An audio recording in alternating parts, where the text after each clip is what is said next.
काव्या काव्या, कहाँ हो? आज करवा चौथ है। पर बड़ी भाभी राधिका ने जब काव्या को आवाज दिया तब छोटी भाभी उमा ने उन्हें आंखों से इशारा किया और लगभग बुदबुदाते हुए बोली, अरे वह तो अभी दुल्हन की तरह सज रही होगी। इस बात पर राधिका ने उमा को टोका लगाया और दोनों हंस पड़ी। सामने ही गजरा बनाती हुई भव्या ने दोनों भाभीियों की बात सुन ली। समय की नजाकत को देखकर उसने कुछ भी नहीं कहा और सोच लिया कि वह किसी दिन समय निकाल कर और काव्या दीदी का मूड देखकर जरूर इस बारे में ये बात शेयर करेगी। दरअसल काव्या को अभी मायके आए हुए तीसरा महीना हो गया था।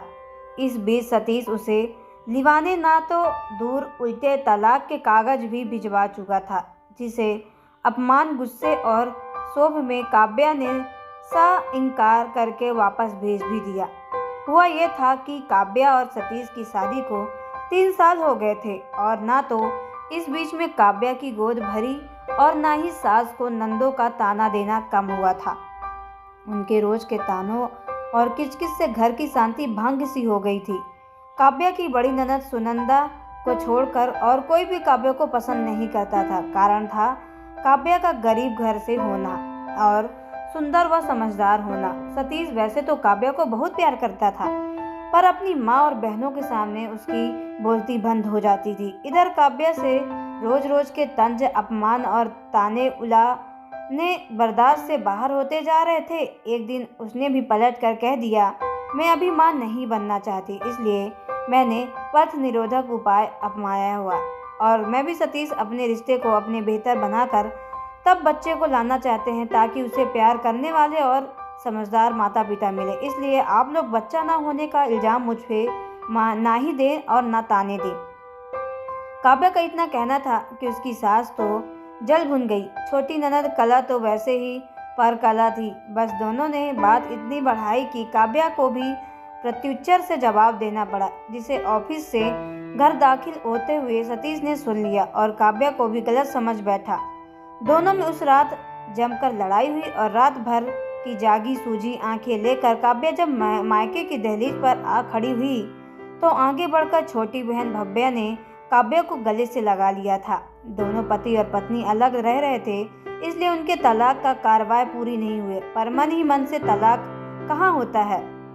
काव्या मन से सतीश से अलग नहीं हो पा रही थी। वह मन से सतीश को इतना जुड़ी हुई थी कि उसकी जगह किसी और को सोच भी नहीं सकती थी।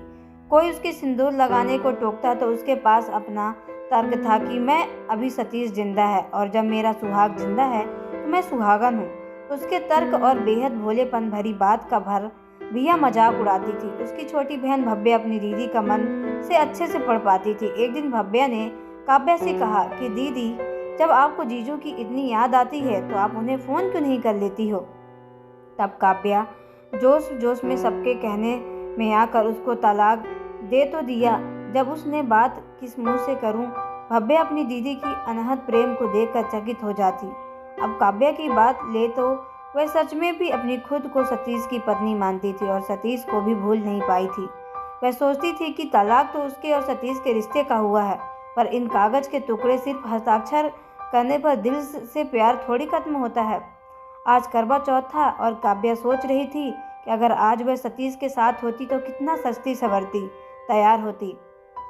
सतीश तो निहारता ही रह जाता और कहता कि तुम कितनी सुंदर लग रही हो, बिल्कुल नई दुल्हन की तरह।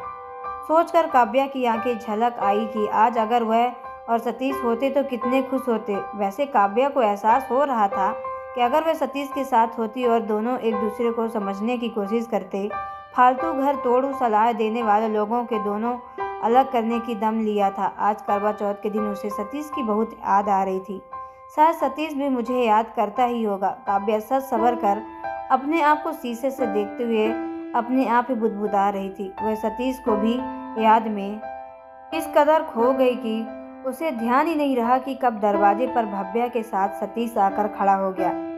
भाव विह्वल होकर काव्या सतीश से लिपट गई और कहने लगी, मुझे माफ़ कर दो सतीश, मैं तुम्हारे बिना नहीं रह सकती।